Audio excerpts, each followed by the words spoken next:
बिस्मिल्लाहिर्रहमानिर्रहीम। अस्सलाम वालेकुम स्टूडेंट, वेलकम टू डिप्स विचुअल class, subject biology, class first year. I am miss Sadar. ठीक है, चैप्टर हमने अपना स्टार्ट किया हुआ है सेल स्ट्रक्चर एंड फंक्शन। उसके लास्ट टॉपिक को आज हम लोग देख रहे हैं। उसके लास्ट टॉपिक में आज हम लोग कौन कौन से पढ़ेंगे? न्यूक्लियस, प्रोकैरियोट्स एंड यूकैरियोट्स के दरमियान डिफ्रेंशिएट करेंगे। इसके अलावा बैक्टीरिया को पढ़ेंगे as a model of prokaryotes. ठीक है, सबसे पहले हम लोग न्यूक्लियस को स्टार्ट करती हैं, न्यूक्लियस की डिस्कवरी देखती हैं। तो इसे रॉबर्ट ब्राउन ने सबसे पहले orchid cells and pus cells में इसे क्या किया था? डिस्कवर किया था। ठीक है, डेट कौन सी थी, कब इसने डिस्कवर किया था इसे? ऑर्किड्स एंड पस सेल्स में 1838 में। ठीक है, 1838 में से सबसे पहले डिस्कवर किया था। डिस्कवरी के बाद देखें तो इसके नंबर को सबसे पहले देखें। न्यूक्लियस का नंबर सेल की एक्टिविटीज़ वगैरह पे वेरी करता है, डिपेंड करता है उस पर। ठीक है, कुछ सेल में न्यूक्लियस एब्सेंट होता है और जिन सेल में न्यूक्लियस एब्सेंट होते हैं उन सेल को हम enucleated cell, E for absent, nucleated for nucleus. ठीक है, तो जिन सेल में न्यूक्लियस एब्सेंट होते हैं उन सेल्स को हम ई न्यूक्लिएटेड सेल्स बोलते हैं। एग्जाम्पल इसकी देखें तो हमारे पास mature mammalian red blood cells, red blood cells जो मैमल्स के जो मैच्योर हैं, जो ब्लड को ब्लड में ऑक्सीजन को ट्रांसपोर्ट करते हैं, उनमें न्यूक्लियस एब्सेंट होता है, वो ई न्यूक्लिएटेड सेल होते हैं। इसके अलावा सीव ट्यूब्स प्लांट्स में आप लोगों ने transport bundle, xylem and phloem के बारे में पढ़ा हुआ है। फ्लोएम का आपको पता होगा, फ्लोएम क्या करता है? प्लांट की बॉडी में फूड को लीव्स से रूट्स की तरफ लेके जाता है, डिस्ट्रीब्यूट करता है। ठीक है, तो फ्लोएम के जो सेल्स होती हैं वो हमारे पास सीव ट्यूब्स, उन सेल्स को सीव ट्यूब्स बोलती हैं। जब ये सेल मैच्योर हो जाती है, इनके अंदर न्यूक्लियस एब्सेंट ख़त्म हो जाता है ताकि इसमें से फूड जो है वो ईजीली ट्रांसपोर्ट हो सके। ठीक है, तो मैच्योर सीव ट्यूब्स में भी न्यूक्लियस एब्सेंट होते हैं, उसमें भी हम ई न्यूक्लिएटेड सेल्स बोलते हैं। इसके अलावा प्लेटलेट्स जब वो मैच्योर होते हैं उनमें भी न्यूक्लियस क्या हो जाता है? एब्सेंट हो जाता है।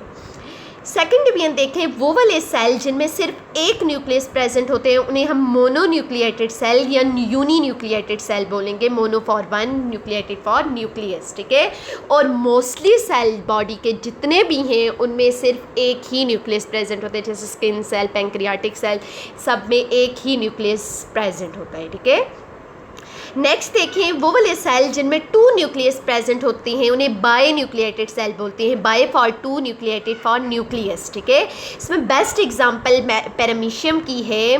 पैरामीशियम की शेप हमारे पास कैसे होती है? पैरामीशियम हमारे पास इस शेप का होता है थोड़ा सा।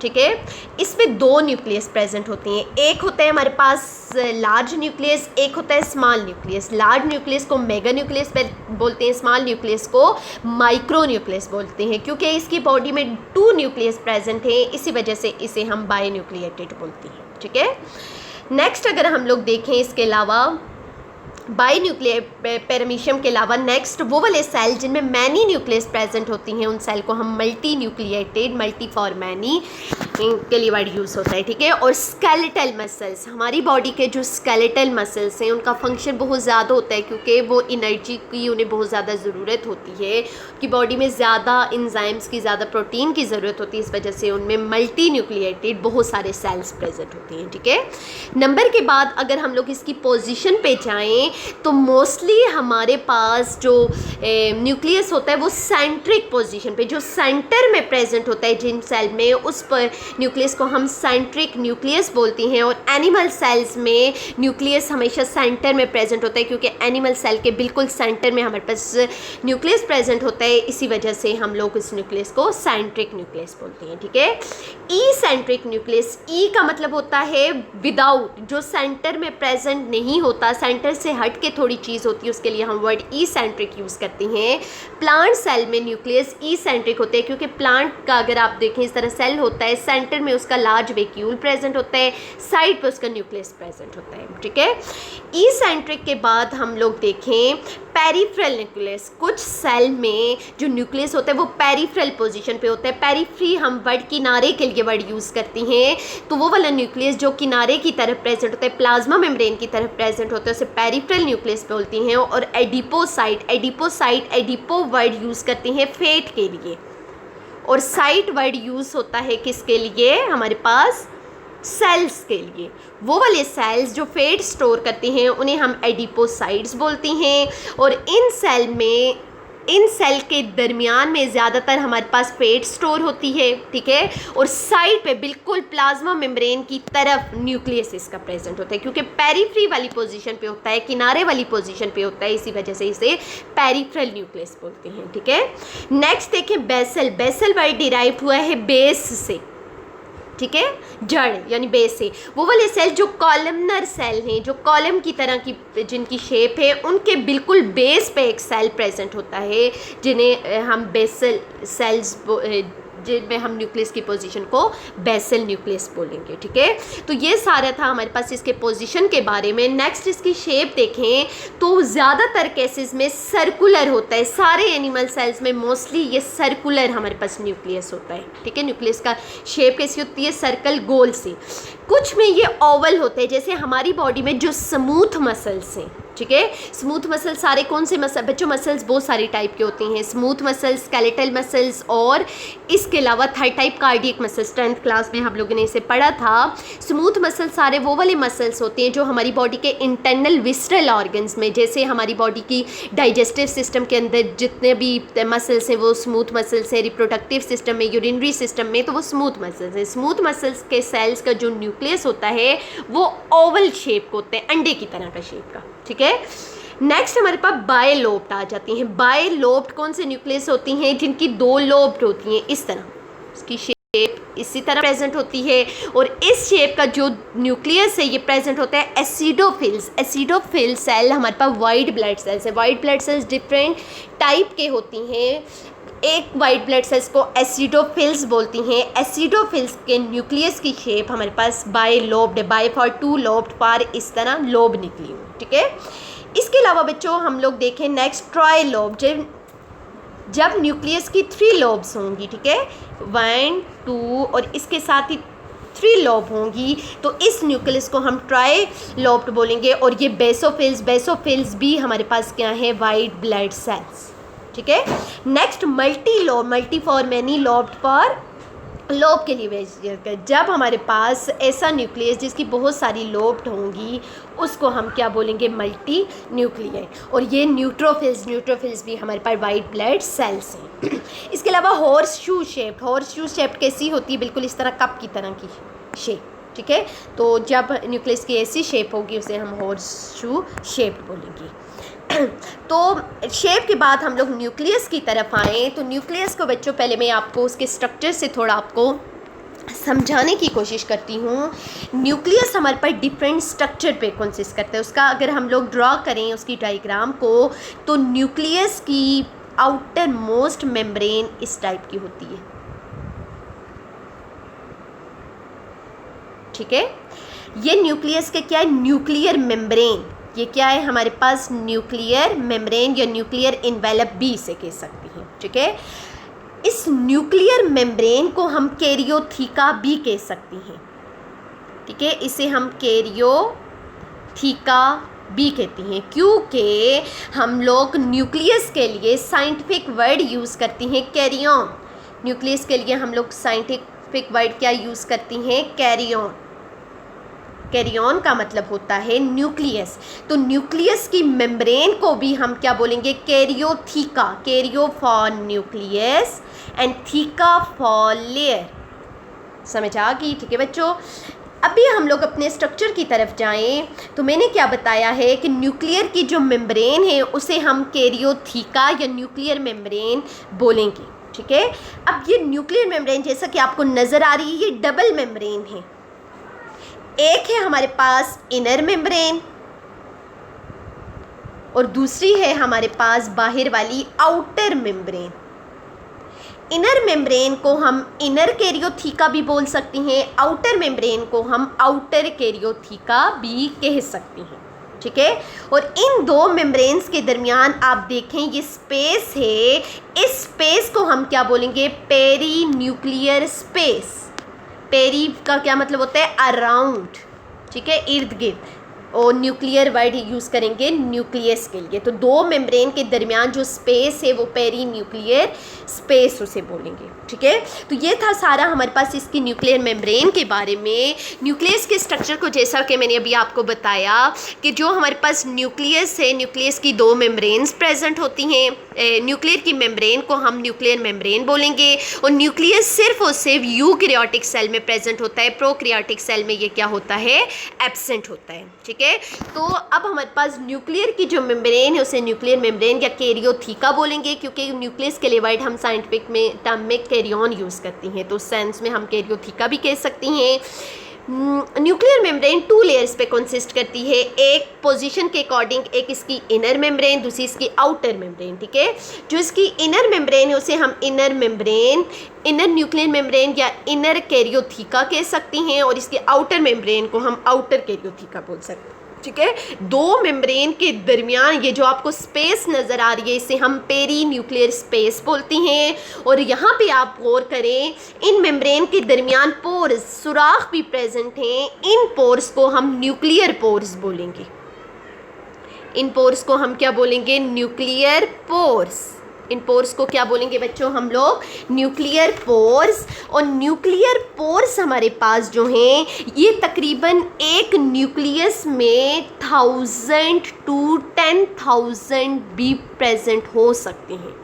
एक न्यूक्लियस के अंदर ये 1000 to 10,000 भी प्रेजेंट होती हैं। पोर्स का नंबर सेल की एक्टिविटी पे डिपेंड करता है। जो जितना एक्टिव सेल होगा, जितना जिस सेल पे बर्डन ज़्यादा होगा उसमें न्यूक्लियर पोर्स उतने ही ज़्यादा होंगे, ठीक है।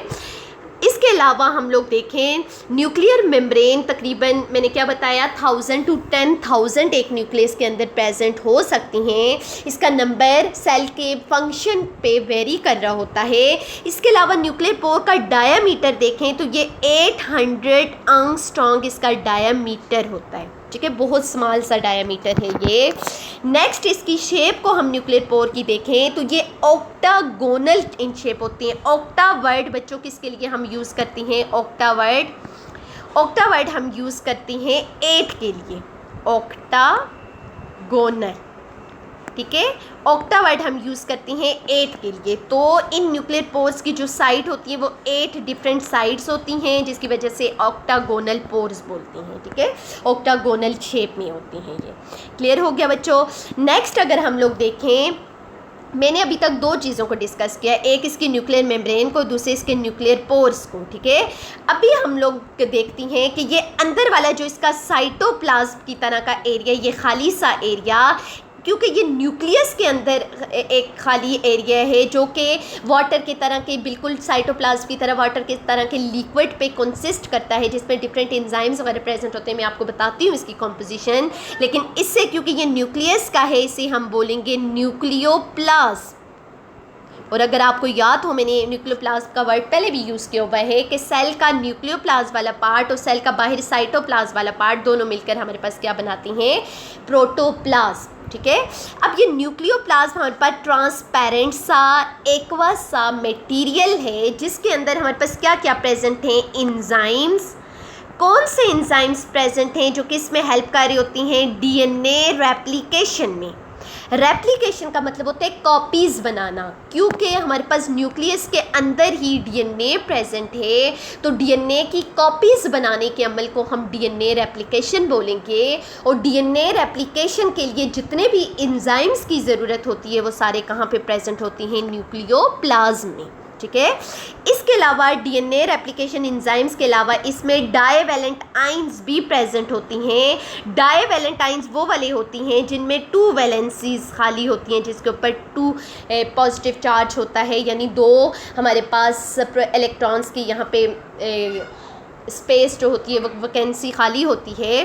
तो डाईवैलेंट आयन जैसे मैग्नीशियम, जैसे मैग्नीज, ये एंजाइम्स होती हैं और आयंस प्रेजेंट होती है। और इनका मेन फंक्शन क्या है कि वो वाले एंजाइम्स जो डीएनए रेप्लिकेशन में या जितने एंजाइम्स इसमें प्रेजेंट हैं उनकी एक्टिवेशन के लिए इन आयंस की ज़रूरत होती है, ठीक है।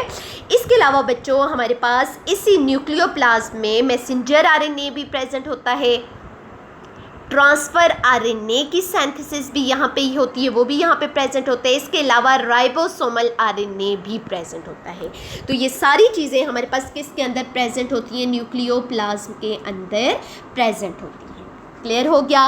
न्यूक्लियोप्लाज्म के इसके अलावा बच्चों हम लोग न्यूक्लियोप्लाज्म में ही देखें तो एक साइड पे डेंस सा, इस तरह थोड़ा गाढ़ा सा, डार्क सा, छोटा सा पार्ट प्रेजेंट होता है जिसे हम बोलते हैं न्यूक्लियोलस, जिसे हम क्या बोलती हैं? न्यूक्लियोलस। और ये मेन साइट है जहाँ पे राइबोसोम्स बन रहे होते हैं, जहाँ पे राइबोसोम्स के सब यूनिट्स कहाँ पे बनती हैं? न्यूक्लियोलस के अंदर। ठीक है, ये बाकी न्यूक्लियोप्लाज्म के मुकाबले में ये वाला रीजन थोड़ा डार्क कलर का होता है। जब हम इसकी स्टैनिंग करते हैं तो ये थोड़ा डिफरेंट कलर देता है बाकी न्यूक्लियोप्लाज्म में। ठीक है, इसमें सारे वो वाले एंजाइम, सारे वो वाले मटेरियल प्रेजेंट होती हैं जो कि राइबोसोम्स की सिंथेसिस में जिनकी ज़रूरत होती है। ठीक है, नेक्स्ट अगर हम लोग देखें यहाँ पे मोस्ट इम्पॉर्टेंट चीज़ एक और है बच्चों कि हमारे पास न्यूक्लियोप्लाज्म के अंदर ही, ठीक है, न्यूक्लियोप्लाज्म के अंदर ही इस तरह जेली की तरह का थ्रेड लाइक मटेरियल प्रेजेंट होता है जिसे हम बोलती हैं क्रोमेटिन मटेरियल। और ये क्रोमेटिन मटेरियल ही मियोसिस और माइटोसिस के दरमियान कंडेंस्ड होके क्या बना देता है? क्रोमोसोम्स। ठीक है बच्चों, और क्रोमोसोम्स का हमने 10th क्लास में पढ़ा था। क्रोमोसोम्स फर्दर डीएनए और प्रोटीन पे, हिस्टोन प्रोटीन पे कंसिस्ट करती हैं।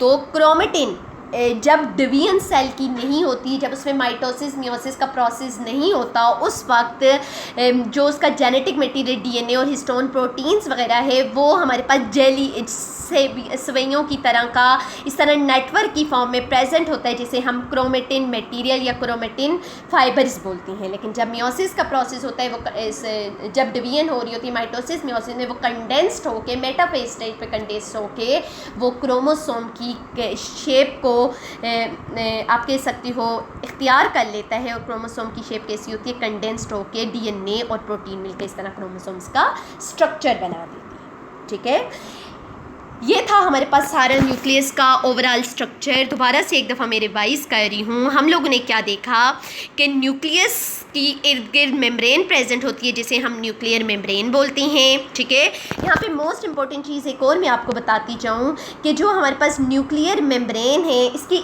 आउटर मेम्ब्रेन को अगर हम देखें तो आउटर मेम्ब्रेन के साथ राइबोसोम्स अटैच होती हैं। मैंने आपको राइबोसोम्स में बताया था, कुछ राइबोसोम ऑर्गेनेलिस के साथ सरफेस पे अटैच होती हैं। एंडोप्लाज्मिक रेटिकुलम के साथ जब वो अटैच होती है तो वो रफ एंडोप्लाज्मिक रेटिकुलम बन जाता है। जब न्यूक्लियस की आउटर मेम्ब्रेन के साथ भी ये अटैच होती है। ठीक है, और इसके अलावा ये न्यूक्लियर की जो आउटर मेम्ब्रेन है ये कॉन्टिन्यू होती है, कनेक्ट होती है किसके साथ? हमारे पास रफ एंडोप्लाज्मिक रेटिकुलम के साथ। क्लियर हो गया क्लास? दोबारा से मैं बताती हूँ कि न्यूक्लियस का जो हमारे पास आउटर इन्वेलप है, जो उसकी मेम्ब्रेन है, उसे हम न्यूक्लियर इन्वेलप, न्यूक्लियर मेम्ब्रेन या कैरियोथिका भी बोलते हैं, क्योंकि न्यूक्लियस के लिए साइंटिफिक टर्म में हम वर्ड यूज़ करते हैं कैरियन। ये nuclear membrane two further part पे कंसिस्ट करती है, एक आउटर मेम्ब्रेन, एक इनर मेम्ब्रेन। इनर मेम्ब्रेन को हम इनर कैरियोथिका या इनर न्यूक्लियर मेम्ब्रेन कह सकती हैं। आउटर मेम्ब्रेन को हम आउटर कैरियोथिका और आउटर न्यूक्लियर मेम्ब्रेन या न्यूक्लियर एनवेलप भी कह सकती हैं। ठीक है, आउटर मेम्ब्रेन के साथ राइबोसोम भी अटैच होती हैं। आउटर मेम्ब्रेन कॉन्टिन्यूस हुई होती है किसके साथ? रफ एंडोप्लाज्मिक रेटिकुलम के साथ। इसके अलावा हमारे पास दो मेम्ब्रेन के दरमियान स्पेस को हम लोग पेरीन्यूक्लियर स्पेस बोलते हैं। और इन न्यूक्लियर छोटे छोटे पोर्स होती हैं न्यूक्लियर मेम्ब्रेन में, जिनको हम न्यूक्लियर पोर्स बोलते हैं। तकरीबन ये सेल के फंक्शन पे वेरी करती हैं। सेल का जितना एक्टिव होगा, सेल पे जितना बर्डन फंक्शन को होगा, उतनी उसके न्यूक्लियर पोर्स ज़्यादा होंगे। और ये नंबर 1000 से 10,000 पर न्यूक्लियस जो है वो वेरी कर होता है। ठीक है, इसके अलावा न्यूक्लियर पोर का जो हमारे पास डायमीटर है वो N800 आर्मस्ट्रॉन्ग है, जो कि बहुत स्मॉल डायमीटर। इसकी शेप ऑक्टागोनल है, यानी 8 साइड्स होती हैं इन पोर्स की। ठीक है, नेक्स्ट देखें हमारे पास तो न्यूक्लियर पोर के अंदर वाले रीजन को, न्यूक्लियर मेम्ब्रेन के अंदर वाले सारे रीजन को हम क्या बोलती हैं, न्यूक्लियोप्लाज्म। न्यूक्लियोप्लाज्म में हमारे पास एक ट्रांसपेरेंट सा एक्वा जेली की तरह का मटेरियल प्रेजेंट होता है, जिसमें डिफरेंट एंजाइम्स होते हैं जो डीएनए रेप्लिकेशन में, प्रोटीन की सिंथेसिस, ट्रांसक्रिप्शन प्रोसेस वगैरह के लिए ज़रूरी होती हैं, ठीक है। और इसके अलावा डाईवैलेंटाइंस, मैग्नीशियम 2 पॉजिटिव और मैग्नीज 2 पॉजिटिव वगैरह प्रेजेंट होती हैं, जो कि जितने एंजाइम्स इसके अंदर प्रेजेंट है उनकी एक्टिवेशन में हेल्प आउट कर रही होती हैं। इसके अलावा messenger RNA, transfer RNA, ribosomal RNA वगैरह ये सब कुछ प्रेजेंट होता है। नेक्स्ट देखें तो न्यूक्लियोप्लाज्म के ये एक रीजन में एक डेंस सा स्ट्रक्चर होता है जिसे न्यूक्लियोलस बोलते हैं। न्यूक्लियोलस मेन साइट है जहाँ पे राइबोसोम्स की सिंथेसिस हो रही होती है। इसके अलावा बच्चों अगर हम लोग नेक्स्ट देखें तो न्यूक्लियस के अंदर ही हमारे पास एक नेटवर्क सा प्रेजेंट होता है जिसे हम क्रोमेटिन मटेरियल, क्रोमेटिन फाइबर्स बोलती हैं। और जब ये ड्यूरिंग डिवीजन, माइटोसिस, मियोसिस की मेटाफेज स्टेज पे अरेंज होके, कंडेंस्ड होके ये क्रोमोसोम्स बना देता है, जो फर्दर ये वाला क्रोमेटिन मटेरियल या क्रोमोसोम डीएनए और हिस्टोन प्रोटीन्स वगैरह पे कंसिस्ट करते हैं, ठीक है। तो ये था सारा हमारे पास किसका स्ट्रक्चर, ये था हमारे पास न्यूक्लियस का बेसिक स्ट्रक्चर। न्यूक्लियस को अभी हम लोग स्टार्ट करते हैं, ठीक है। तो न्यूक्लियस को सबसे पहले 1838 में रॉबर्ट ब्राउन ने, जैसा कि मैंने आपको बता दिया, पस सेल्स या ऑर्किड सेल्स में से डिस्कवर किया था, ठीक है। इसकी डिस्कवरी क्यों हुई थी, क्योंकि उसने ये देखा था कि सेल के अंदर जब उसकी स्टैनिंग करती हैं तो उसके दरमियान में एक बाकी सारे साइटोप्लाज्म के मुकाबले में थोड़ा डार्क सा रीजन है, ठीक है। फिर उसने उस डार्क रीजन को लेकर स्टडी किया था और फिर उसने इसे डिस्कवर किया था। इसका डायमीटर ओवरऑल न्यूक्लियस का 10 माइक्रोमीटर है, ठीक है। और न्यूक्लियस हमारी बॉडी की मोस्ट इम्पोर्टेंट ऑर्गेनेली है, क्योंकि जितने मेजर प्रोसेस हमारे सेल में हो रही होती है वो सारे के सारे न्यूक्लियस कंट्रोल कर होता है। हमारी जितनी भी मेटाबॉलिक एक्टिविटीज़ हैं, फूड की ब्रेकडाउन से जो एनर्जी रिलीज़ होती है, जो हम लोग फर्दर अपनी एक्टिविटीज़ के लिए यूज़ करते हैं, उन सारी मेटाबॉलिक एक्टिविटीज़ को कंट्रोल कौन कर रहा होता है, हमारा न्यूक्लियस, ठीक है। क्योंकि मेटाबॉलिक एक्टिविटीज़ के लिए चाहे वो हमारे पास ग्लाइकोलिसिस का प्रोसेस है, Krebs cycle, electron transport chain है, इस सब के लिए एंजाइम्स की ज़रूरत है जो प्रोटीनिक इन नेचर हैं। और उन एंजाइम्स को बना रहा कौन होता है, हमारा न्यूक्लियस। न्यूक्लियस के अंदर जो डीएनए प्रेजेंट है, ठीक है। इसके अलावा हमारे पास क्रोमोसोम्स और न्यूक्लियस, डीएनए वगैरह प्रेजेंट होने की वजह से हमारी जितनी भी बॉडी की जेनेटिक इन्फॉर्मेशन है वो सारी की सारी हमारी किस में स्टोर होती है, हमारे डीएनए में। हमारा डीएनए ही हमारे पेरेंट्स के साथ हमारे रिलेशन को शो करता है, ठीक है। नेक्स्ट देखें तो इसकी शेप वगैरह को मैंने बच्चों आपको एक्सप्लेन से बताया है। ज़्यादातर स्फेरिकल सर्कुलर शेप होती है, लेकिन इसके अलावा इरेगुलर भी, जो बायलोब, ट्राइलोब, मल्टीलोब, इसके अलावा ओवल इन शेप भी हो सकती हैं, ठीक है।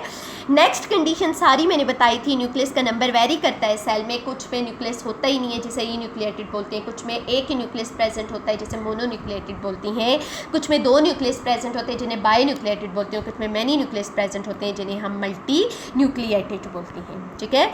नेक्स्ट अगर जाए नेक्स्ट पार्ट की तरफ जाएं तो न्यूक्लियस के डिफरेंट पार्ट हैं जो कि बच्चों मैंने अभी आपको बताए हैं। Nuclear membrane, nucleolus, nucleoplasm and chromosomes, ठीक है। जो उसका क्रोमेटिन मटेरियल है उसे हम क्रोमोसोम जब वो कंटेंस्ड होता है बोलते हैं, ठीक है। 1 बाय 1 हम सबको एक्सप्लेन से पढ़ेंगे। 1 बाय 1 बच्चों हम लोग इसे एक्सप्लेन से देखते हैं। सबसे पहले न्यूक्लियर मेम्ब्रेन है। जैसा कि मैंने आपको बताया, न्यूक्लियर मेम्ब्रेन हमारे पास आउटर मेम्ब्रेन है न्यूक्लियस की, ठीक है। और ये क्या करती है, न्यूक्लियस को बाकी साइटोप्लाज्म पे क्या कर रही होती है, सेपरेट कर रही होती है, ठीक है। और न्यूक्लियस सिर्फ और सिर्फ यूक्रियोटिक सेल्स में प्रेजेंट है, प्रोक्रियोटिक सेल्स में न्यूक्लियस एब्सेंट है।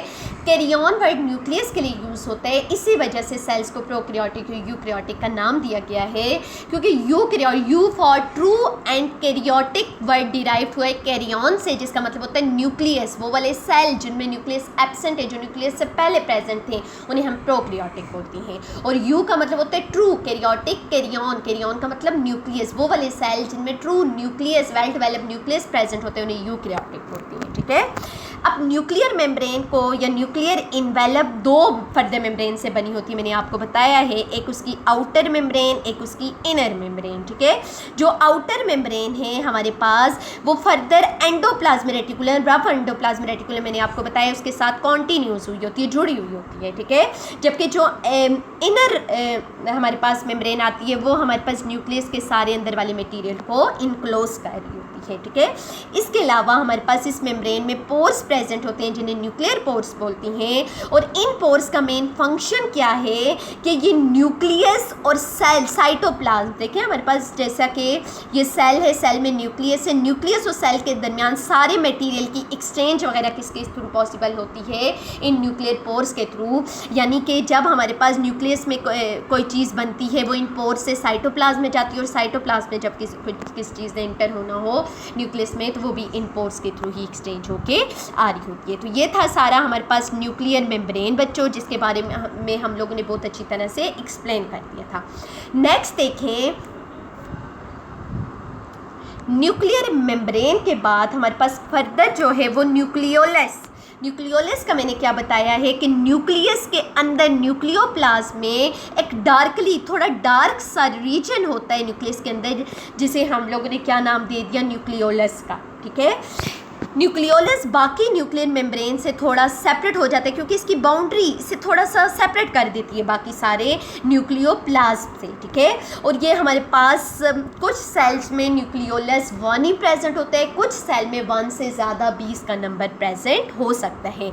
और मेन चीज़ राइबोसोमल आरएनए की सिंथेसिस कहाँ पे हो रही है, इस न्यूक्लियोलस के अंदर, और फिर ये राइबोसोमल आरएनए को सिंथेसाइज बनाने के बाद अपनी बॉडी में ही अपने अंदर ही क्या कर देता है, स्टोर कर